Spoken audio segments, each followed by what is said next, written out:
தினம் ஒரு ஜெபம் என்கிற ஜெப வேலைக்கு நேராக இயேசு கிறிஸ்துவின் நாமத்தினாலே உங்களை வாழ்த்தி வரவேற்கிறேன். இன்றைய நாளுக்குரிய வசனம் யோவான் எழுதின சுவிசேஷம் அதிகாரம் 16 வசனம் 8. அவர் பாவத்தை குறித்தும் நீதியை குறித்தும் நியாய தீர்ப்பை குறித்தும் உலகத்தை கண்டித்து உணர்த்துவார்.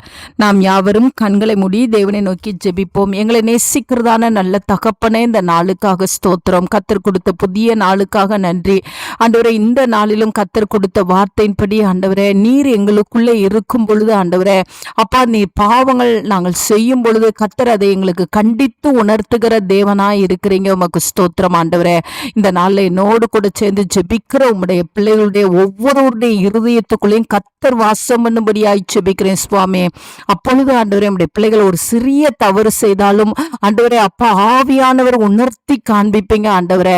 அந்த உணர்த்துதலுக்கு நாங்கள் கீழ்ப்படியும் பொழுது ஆண்டவரே, அந்த பரலோக ராஜ்யத்தை நாங்கள் சுதந்திரித்து கொள்ள முடியும் ஆண்டவரே. இந்த நாளில் என்னோடு கூட சேர்ந்து ஜெபிக்கிற உம்முடைய பிள்ளைகளுடைய ஒவ்வொருவருடைய உள்ளங்களிலும் கர்த்தர் வாசம் பண்ணுங்க ஆண்டவரே. உமக்கு ஸ்தோத்திரம். நீர் வாசம் பண்றதுக்கு ஏற்ற விதமாய் ஆண்டவரே தங்களுடைய இருதயத்தை திறந்து கொடுக்க கர்த்தர் உதவி செய்யுங்க. ஆமாண்டவரே, அப்பொழுது பாவத்துக்கு விலகி ஆண்டவரே பரிசுத்தமாய் வாழ்கிறதுக்கு தேவன் உதவி செய்வீங்கப்பா. அதற்காக நாங்கள் நன்றி செலுத்துகிறோம் ஆண்டவரே. பாவத்தை குறித்தும் நீதியை குறித்தும் ஆண்டவரே, நியாய தீர்ப்பை குறித்தும் ஆண்டவரை கண்டித்து உணர்த்துகிற பரிசுத்த ஆவியானவர் இந்த நாளில் ஒவ்வொருவருடைய உள்ளங்களுக்குள்ளேயும் வாசம் பண்ணும்படியாய் நான் ஜெபிக்கிறேன். ஒவ்வொருடைய வீடுகளுக்குள்ளேயும் நீர் வாசம் பண்ணும்படியாய் நான் ஜெபிக்கிறேன் அப்பா.